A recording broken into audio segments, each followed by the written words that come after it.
So we're talking about a big deal, right? He already had these warrants to buy 43.5 million Goldman Sachs shares at a strike price or exercise price of $115 each. Not bad considering Goldman shares are $150 a piece approximately right now.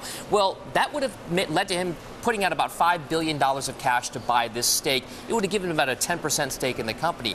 Interestingly enough, this new revised deal makes it so that he doesn't have to outlay any cash whatsoever. You can see there the new stake is now contingent upon the average trading price of those Goldman shares in the 10 days prior to expiration in October. You multiply that by 43.5 million shares. That's the amount of money he will then take in the stake. But more importantly, he doesn't have to put up any cash this time around. Okay, so is that the difference? In other words, that's not just why he's not exercising the old agreement. Well, it's interesting because the cash is a big component. He doesn't have to put up that cash up front right now. This is a cashless transaction, no cost to him. He still just gets the stake.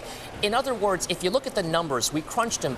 If you were to exercise it just today at the current prices that we have Goldman Sachs at, it would not be a 43.5 million share transaction. He would then just get about a little over 10 million shares. What's good for Goldman here is Goldman doesn't have to dilute their existing shareholders quite as much. So that's the reason why you got benefits to both sides of the equation, Deirdre. Okay, and then this adds, of course, to Buffett's other big bank holdings as well. Right. We already know that he's a huge holder of Wells Fargo, about $16 billion worth of that stock. Also a big holder of U.S. Bancorp. That's one of the regional banks he really likes. And remember, speaking of warrants and those preferred share stakes that he put in Goldman Sachs, he still has that same thing with Bank of America, speaking of Brian Moynihan as well. So Goldman, obviously the next part of his portfolio, but certainly one that he likes. Obviously, he would be buying into it if he did.